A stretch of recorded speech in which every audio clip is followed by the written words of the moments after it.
Muy bien, muy buenos días, profesor Ricardo. Soy Oscar Andrés Seguro Martínez del grado 11A, ya me debe conocer obviamente.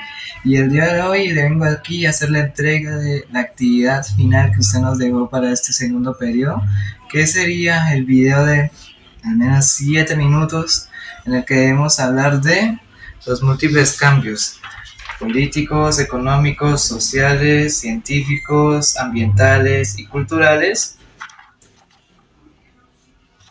que se generaron por los filósofos que usted nos asignó a los múltiples grupos, desde la filosofía del siglo de las luces y que fue expuesta por todos nuestros compañeros a lo largo de la última semana que tuvimos aquí. Y muy bien, para empezar, le tengo que explicar cómo va a ser mi expedición, porque no va a ser así como tal, porque hubo demasiada información, en especial por parte del grupo de Ángel Pimiento, Grimaldo, Álvarez, Ariza y Ariana. Su grupo, la verdad, puso demasiada información en cuanto a eso. Y si me quedo hablando de todos los grupos y sus filósofos, me terminaría comiendo demasiado tiempo y tampoco tomé tanto apunte. Así que lo que voy a hacer es mencionar un cambio, o sea, voy a mencionar el cambio de cultura y cómo afectó tal filósofo ahí, y ahí lo voy a dejar. Que Maquiavelo afectó de esta forma a la cultura, ahí lo voy a poner el fin de Maquiavelo. Que Kant afectó de esta forma a la política, ahí lo voy a dejar. Y bueno, así va a consistir mi expedición. Espero sea de su agrado y me ponga una S. Muy bien, vamos a empezar. Muy bien, para empezar voy a dar una pequeña definición un poco extensa, me tocó extenderla por los apuntes que tenía en cuanto a qué fue la filosofía del siglo de las luces. Muy bien, para empezar, la filosofía del siglo de las luces también fue conocida como Ilustración. Este sería un movimiento intelectual que tuvo lugar principalmente en Europa durante los siglos XVII y XVIII. También se caracterizó por la gran confianza que se dio en la razón y en la ciencia como un medio para comprender el mundo y poder comprender la sociedad.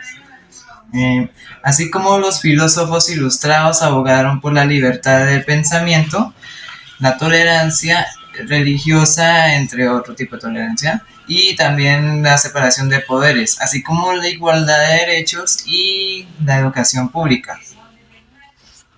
Eh, También buscaban cómo reemplazar el poder absoluto de los monarcas y la iglesia como medio para poder político en la sociedad, así como prohibir el concepto de ciudadanía y gobierno sin consentimiento del pueblo. En sí, esto fue el siglo de las luces, un nuevo pensamiento que se generó desde el siglo XVII y XVIII.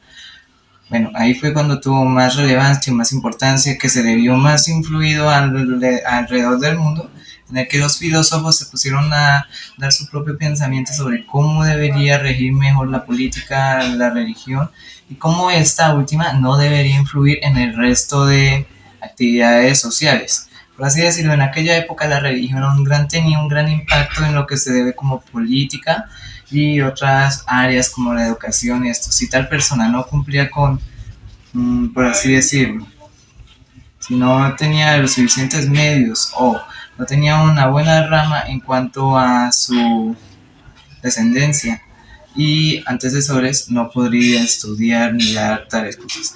Por eso es que en el siglo de las luces se empezó a buscar que la educación fuera pública. Muy bien, y ahora hablando en cuanto a los cambios, primero nos vamos a basar en los cambios sociales. Y para basarnos en esto nos vamos a concentrar en la filosofía de Jordan Bruno.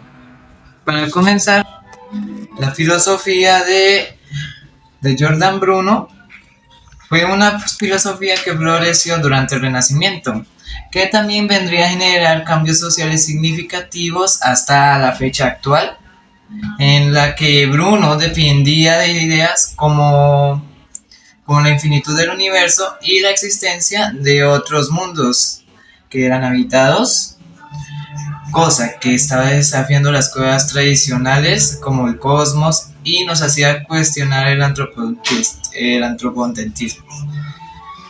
Eran ideas acerca de la libertad de pensamiento y tolerancia religiosa que también vendrían a influir en el cambio social. Pues este era un pensamiento ilustrado que se generó posteriormente. Y cito a Francis Bacon que defendió las teorías de Bruno al defender las... Y sí, es que Francis Bacon reconoció esta valentía de Bruno por parte de desafiar las creencias tradicionales que daba, pero también hubieron otros que se preocuparon por el impacto que podría ser generado por las ideas de Bruno, que a sus ojos podrían ser perturbador para todos. Muy bien, y ahora nos vamos a concentrar en cuanto a los cambios económicos que generaron las ideas de estos filósofos. Y para concentrarnos en este tema, en esta área, o sea, la economía, nos vamos a concentrar en las ideas que tuvo el filósofo René Descartes. Empezando, la filosofía de René Descartes tuvo lugar en el siglo XVII. Esta generaría cambios económicos notables que llegarían hasta la actualidad, después de que Descartes fuera conocido por el enfoque en el método deductivo de la frase o afirmación pienso, luego existo, así como el énfasis en el razonamiento individual y la duda metódica que éste tenía, llegó a ayudar al desarrollo del pensamiento económico y condujo a una gran y mayor valoración en la razón y la lógica en la toma de decisiones comerciales, así como sus ideas nos proporcionarían una gran base para la confianza y la capacidad humana para comprender y controlar, sentando así las bases para el avance tecnológico y también el científico. Cito ahora a otro filósofo o pensador de la época, Adam Smith, que reconoció la importancia del razonamiento cartesiano en el ámbito económico. Aunque al igual que Bohr, hubieron muchos que criticaron el enfoque individual y materialista de Descartes. Muy bien, y ahora vamos a hablar en cuanto a los cambios políticos. Y para hacer énfasis en los cambios políticos, vamos a hablar acerca de la filosofía de Maquiavelo. Para empezar, la filosofía de Maquiavelo fue expuesta durante el Renacimiento. Esta también empezó a generar cambios políticos significativos que llegarían hasta la época actual. En específico, fue conocido por su obra El Príncipe, en la que abordaba la realidad política y nos proponía que los líderes deberían utilizar cualquier medio necesario para mantener o consolidar el poder político.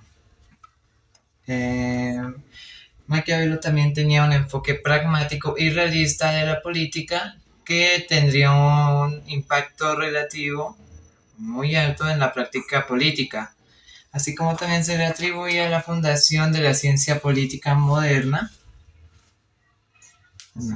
una opinión que tenían otros filósofos, y cito a Jean-Jacques Rousseau, que criticaban la filosofía de Maquiavelo por su falta de ética y su enfoque en el poder, así como también en el interés propio, ya que argumentaban que la política estaba basada en estos principios podrían llegar a conducir a la corrupción o la opresión.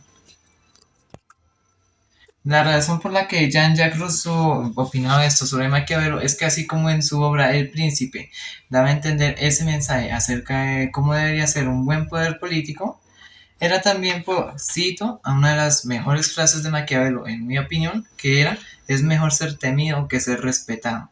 ¿Qué quiero decir con esto? Maquiavelo tenía la opinión de que solo el poder importaba. Básicamente, no importaba el método o el medio, sino el resultado. Un poder que era establecido y que se ejecutaba sin importar el castigo era mejor que uno que no tenía castigo. Básicamente, una opinión de Maquiavelo se podría relacionar con lo que acabé de decir porque su opinión era esa. El poder debe ser establecido y realizado sin importar el medio. Nada más debe importar es consolidar un buen poder político.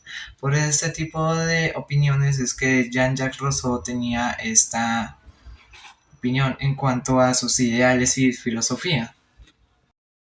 Muy bien, y ahora para hablar acerca de los cambios científicos, vamos a dar la opinión y hablar acerca de la filosofía que tenía John Locke. Empezando, la filosofía de John Locke fue desarrollada en el siglo XVII. Esta generaría cambios científicos notables, ya que Locke fue un buen defensor del escepticismo y la teoría del conocimiento que estaba basada en la experiencia. ¿Qué quiero decir con esto?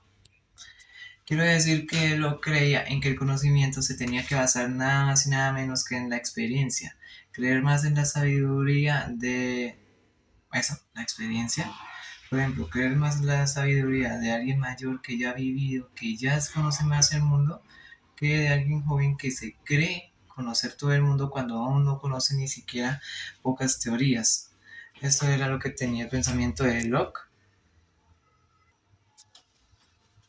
Muy bien. Y para agregar, Locke tenía un enfoque en la observación y la evidencia empírica, que estaría sobre las bases del pensamiento científico moderno y contribuyó también al desarrollo de disciplinas como la biología, la psicología y la sociología. Locke también había defendido los derechos naturales del individuo, incluido el derecho a la propiedad, lo que empezó a influir en la concepción de la ciencia y la tecnología como motor de progreso humano. Eh, Otro filósofo que tenía una opinión sobre Locke y que también era científico como Isaac Newton compartía la opinión o visión de Locke basada en la observación y en la experimentación como un medio para comprender y controlar la naturaleza.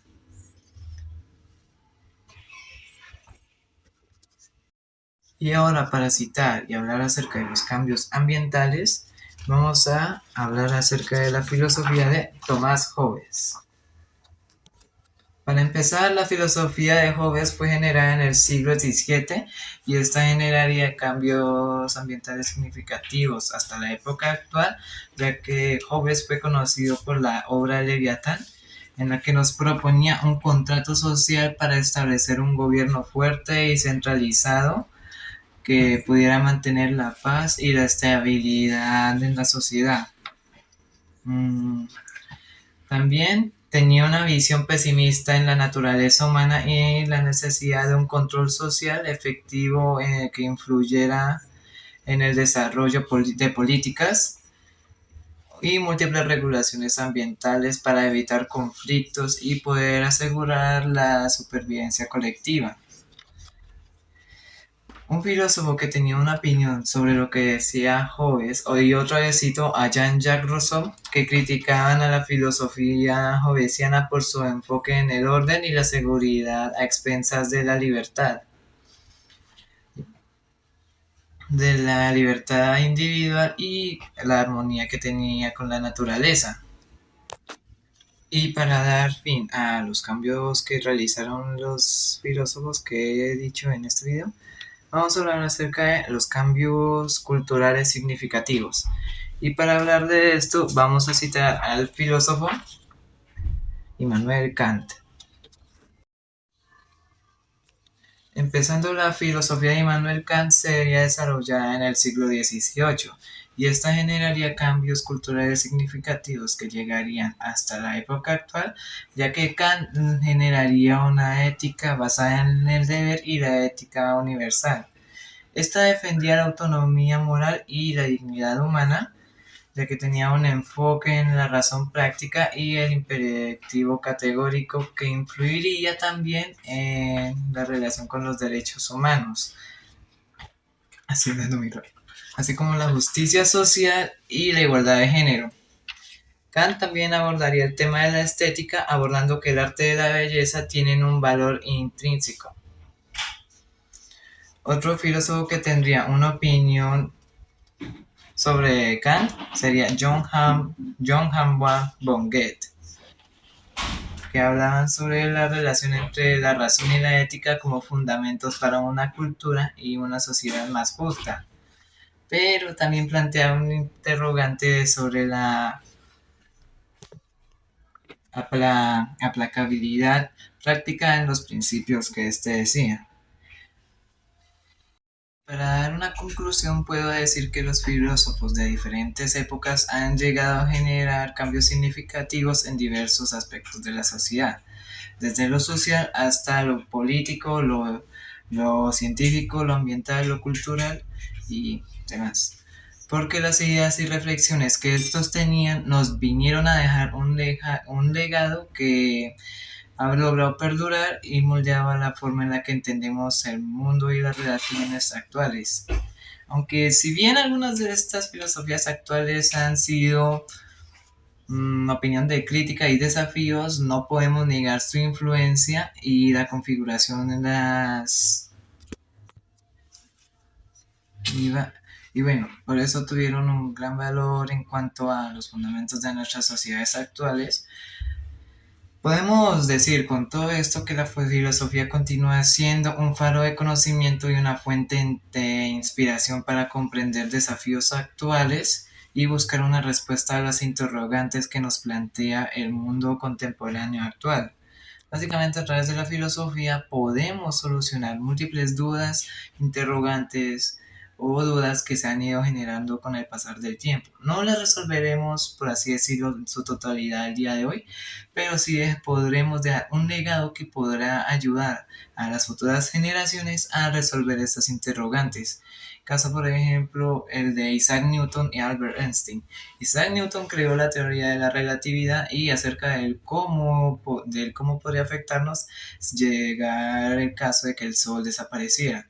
Newton especificaba que en caso de esto, no, lo que pasaría es que toda la Vía Láctea, o sea, Marte, la Tierra, Saturno, Júpiter y los demás planetas, llegarían a descarriarse porque no tendríamos el centro de gravedad. Pero Einstein, después de casi 200 años de época, fue el único que se puso a acompañar la teoría de Newton y decir que la luz sería lo primero en desaparecer, ya que en sí no giramos en torno al Sol por la gravedad, sino lo hacemos por simple geometría. Se me olvidó prender la luz. Bueno, profesor, espero le haya gustado este video, que estos, la verdad hice hartos cortes, así que no sé si llegó a durar 7 minutos, pero aún así le agradezco si me llega a poner al menos alto. Espero le haya agradado este video, soy Oscar Segura y nos vemos el próximo periodo, profesor Ricardo. Muchas gracias por este periodo tan entretenido.